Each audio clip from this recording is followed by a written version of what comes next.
Discipline over feelings means understanding that emotions are temporary visitors, while commitment is a permanent decision. Feelings rise and fall with sleep, weather, opinions, wins, losses, and moments of doubt. But discipline is rooted in identity. When you rely on motivation, you hand control of your future to something unstable. Motivation waits for the right mood, the right energy, the right circumstances. Discipline creates results regardless of mood, energy, or circumstances. It doesn't ask how hard the day feels. It asks what must be done and executes without negotiation. This is why discipline separates those who admire success from those who embody it. Execution does not wait for motivation because life does not pause until you feel confident. The world keeps moving while you hesitate. Opportunities shift, time passes, and potential decays when action is delayed. The disciplined individual understands that action creates motivation, not the other way around. Movement generates clarity. Work builds confidence. Repetition forms belief. Waiting to feel ready is often just fear wearing a respectable disguise. Discipline strips fear of its power by refusing to debate it. When action becomes non-negotiable, excuses lose their voice. Feelings are reactive. Discipline is proactive. Feelings respond to what already happened, but discipline shapes what will happen next. When you allow feelings to lead, your effort becomes inconsistent. Some days you show up strong, other days you disappear completely. Discipline creates reliability. It creates a standard that does not fluctuate based on comfort or discomfort. That standard becomes your reputation with yourself. Every time you execute despite resistance, you prove that you are someone who can be trusted to follow through. Self-trust is the foundation of confidence, and confidence is not built through hype, but through evidence. The most dangerous habit is waiting for emotional alignment before taking responsibility. Discipline accepts that discomfort is part of growth, not a sign to stop. The gym doesn't get easier because you feel tired. The work doesn't become lighter because you feel discouraged. The vision doesn't shrink because today feels heavy. Discipline trains you to move forward even when the internal dialogue is loud and negative. It teaches you to act independently of your internal state. That separation is power. When you can act without agreement from your emotions, you are no longer controlled by them. Execution without motivation rewires the mind. It conditions you to associate progress with effort rather than mood. Over time, resistance weakens because the brain adapts to the expectation of action. Discipline becomes automatic. What once felt impossible becomes routine. What once required willpower becomes habit. This is how ordinary people produce extraordinary outcomes, not through constant inspiration, but through repeated obedience to their own standards. History does not celebrate those who felt ready. It remembers those who acted anyway. Builders, leaders, innovators, and visionaries were not immune to doubt or fatigue. They simply refused to let those feelings dictate their behavior. Discipline was the bridge between who they were and who they became. It carried them through boredom, rejection, uncertainty, and failure. Feelings told them to stop. Discipline told them to continue. When discipline replaces motivation, excuses lose credibility. You stop explaining and start executing. You stop waiting for perfect conditions and start working with what you have. Progress becomes inevitable because action is consistent. Momentum builds quietly, almost invisibly, until results begin to speak louder than words. The person who masters discipline no longer needs emotional permission to move forward. They wake up, they do the work, they honor the commitment, and they repeat the process day after day, regardless of how it feels, regardless of who is watching, regardless of whether the outcome is guaranteed. Identity is not something you discover one day through a moment of clarity. It is something you construct daily through repetition. Who you are is not defined by what you promise yourself in emotional moments or what you plan to become in some distant future. Identity is shaped by what you repeatedly do when no one is watching, when no one is reminding you, when there is no immediate reward. Intentions live in the mind, but habits live in the body. The body always tells the truth. It reveals who you really are, not who you hope to be.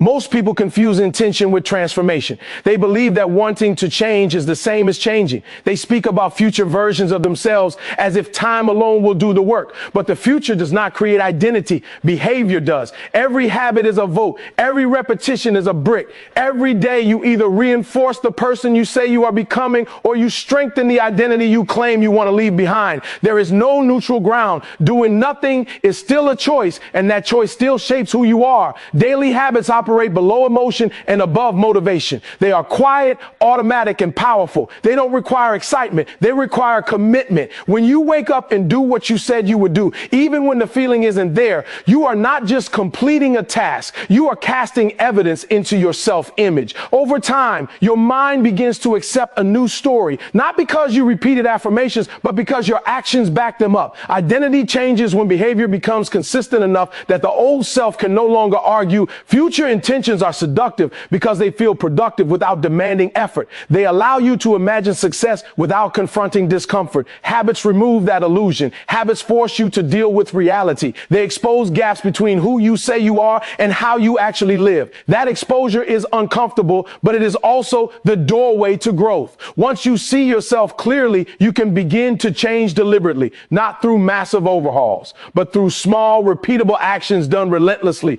The strongest identities are built on simple routines executed daily. Athletes are not defined by one great performance, but by years of training when no cameras were present. Leaders are not formed by titles, but by the discipline to make hard decisions consistently. Creators are not born from inspiration, but from the habit of showing up and producing even when the work feels ordinary. What looks like talent from the outside is usually identity shaped by habit from the inside.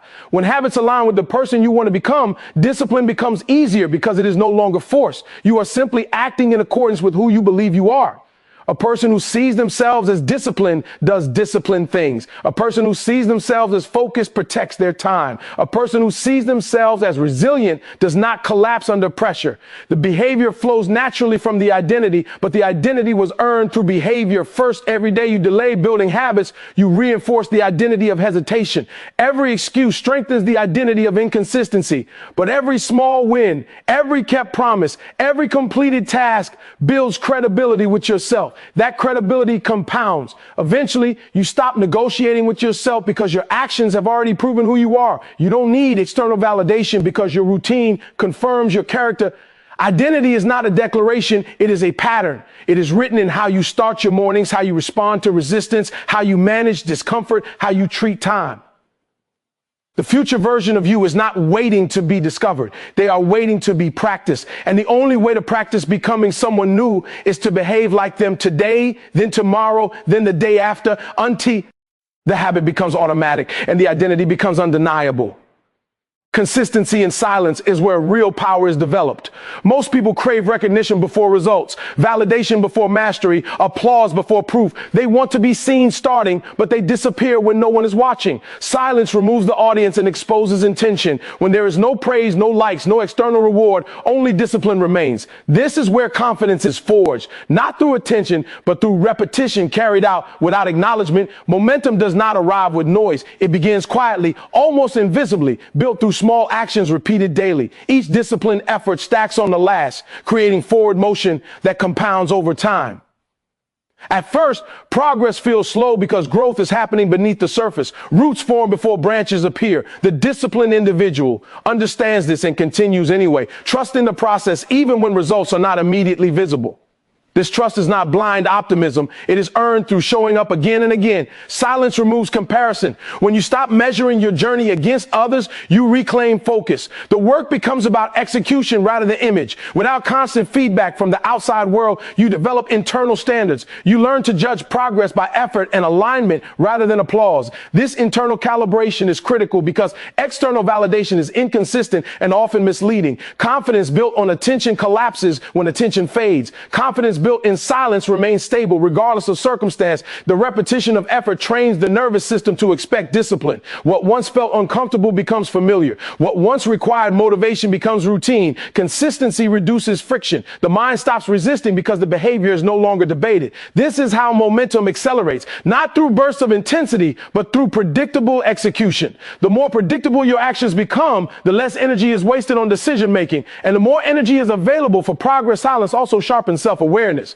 Without distraction, you begin to notice your patterns, your tendencies to quit early, to hesitate, to seek comfort. Awareness creates choice. When you can see your impulses clearly, you can override them deliberately. Each time you do, you strengthen self-control. Over time, self-control evolves into self-respect. You begin to trust yourself because you have evidence that you will not abandon the work when it becomes uncomfortable. Momentum is often mistaken for speed, but it is actually direction maintained over time. Moving slowly in the right direction is more powerful than sprinting inconsistently. Consistency keeps you aligned even when progress feels minimal. It prevents regression. It ensures that even difficult days contribute something to the larger trajectory. This is how long-term success is built. Through steady pressure applied daily, the quiet work creates a reservoir of confidence that cannot be shaken easily. When challenges arise, you don't panic because you know what you are capable of. You've seen yourself endure boredom, resistance, and doubt without quitting. That experience becomes psychological armor. You no longer need constant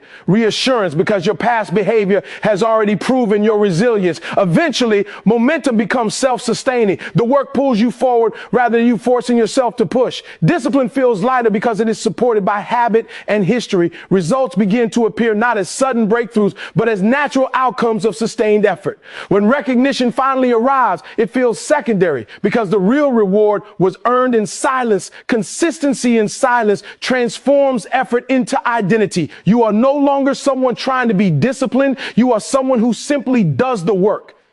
Confidence stops being something you shout ASA and becomes something you carry. Momentum stops being something you wait for and becomes something you generate daily through quiet, relentless execution that continues regardless of attention, validation, or external acknowledgement. Pain, pressure, and resistance are not signals to retreat. They are indicators that growth is taking place. Comfort never produces strength, and ease never develops resilience. Every meaningful transformation requires friction. Muscles grow by tearing under load. Character is shaped the same way. Resistance is the weight that trains the mind, and pressure is the environment that reveals who you really are. When life becomes difficult, it is not asking you to quit. It is asking you to adapt, to rise, to become stronger than the conditions surrounding you.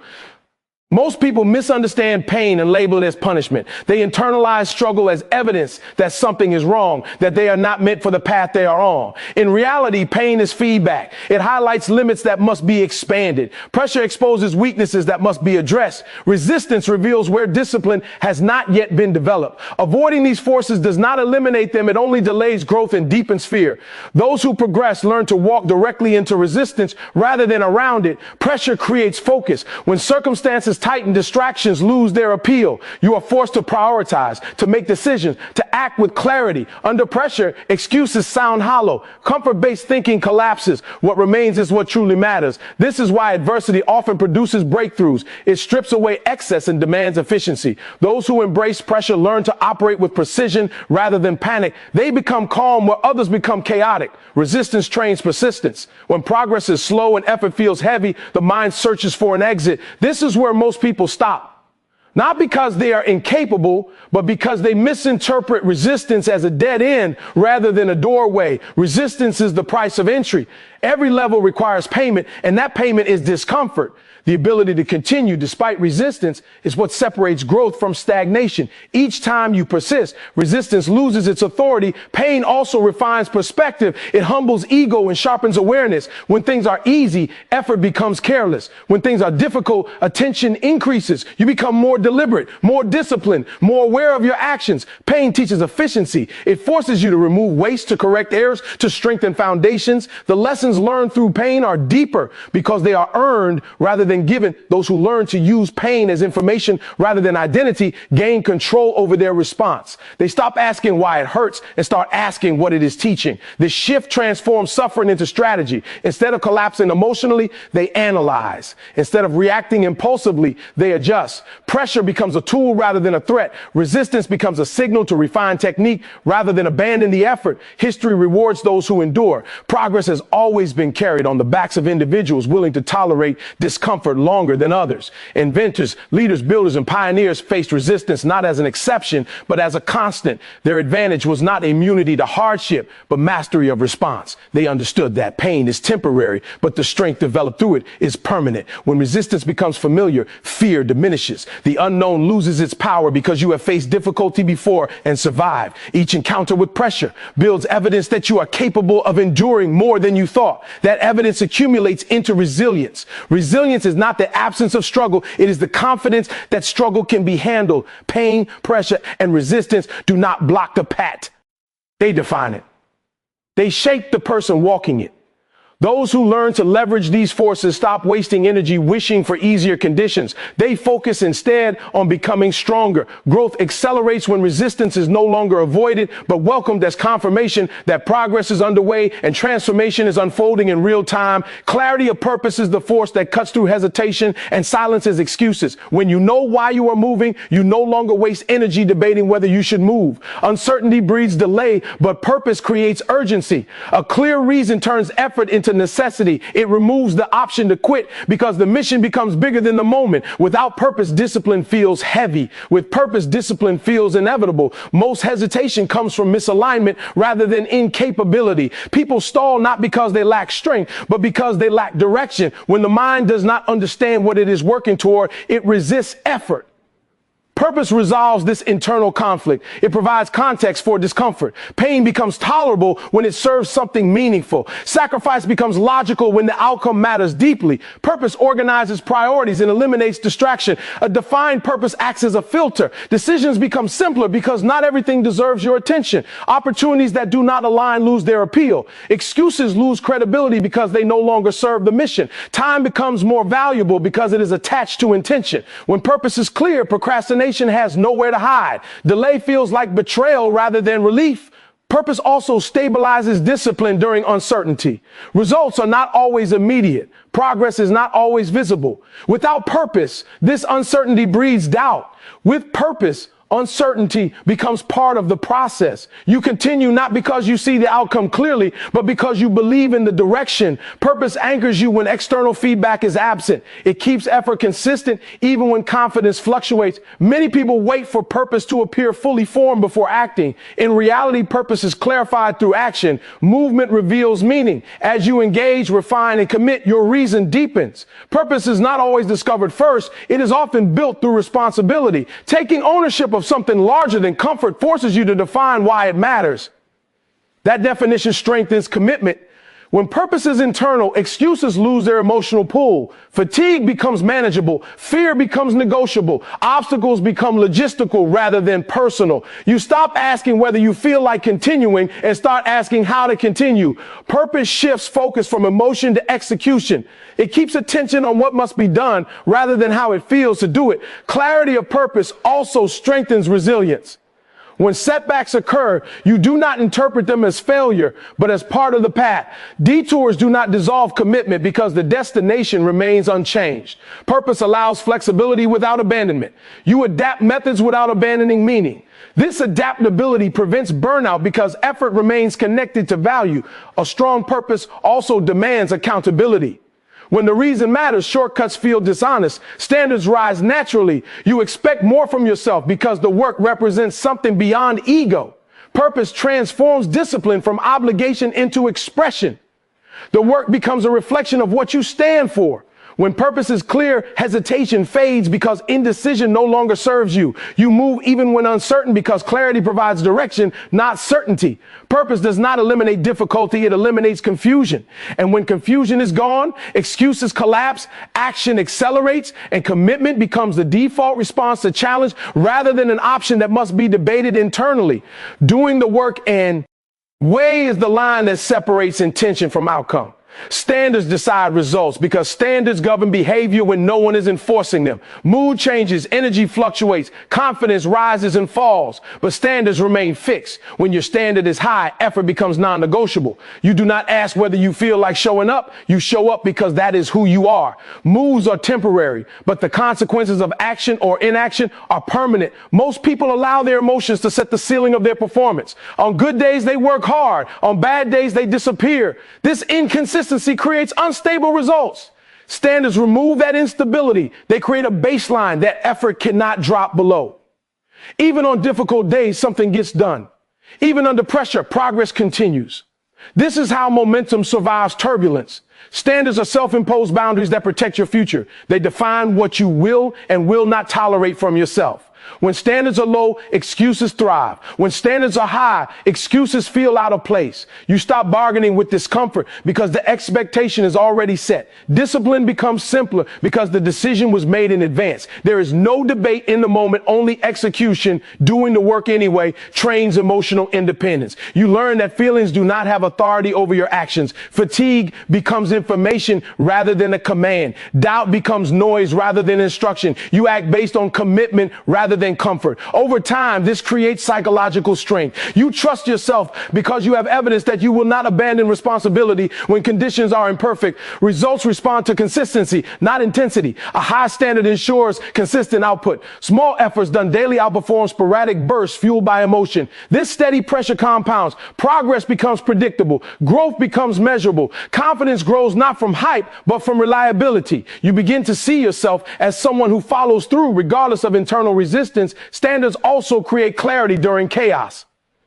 When life becomes unpredictable, your habits provide stability. You may not control circumstances, but you control response. The work becomes an anchor. It grounds you when everything else feels uncertain. This stability prevents emotional spirals and keeps progress intact even during disruption. Choosing to do the work anyway reshapes identity. You stop seeing yourself as someone trying to improve and start seeing yourself as someone who operates at a certain level. That shift is powerful. Behavior aligns with self-image. Excellence becomes normal rather than exceptional. The gap between who you are and who you want to be begins to close through daily execution. When standards are strong, motivation becomes irrelevant. You do not wait to feel inspired because action is expected. You do not search for perfect conditions because execution is mandatory. You accept that discomfort is part of the process and move forward without resistance. This acceptance reduces friction and preserves energy. In the end, outcomes reflect standards, not intentions. Life does not reward potential. It responds to patterns. The decision to do the work anyway creates a pattern that cannot be ignored. Over time, that pattern produces results that seem extraordinary to those who rely on mood, but feel inevitable to those who live by discipline and hold themselves to a level of execution that does not fluctuate with feeling.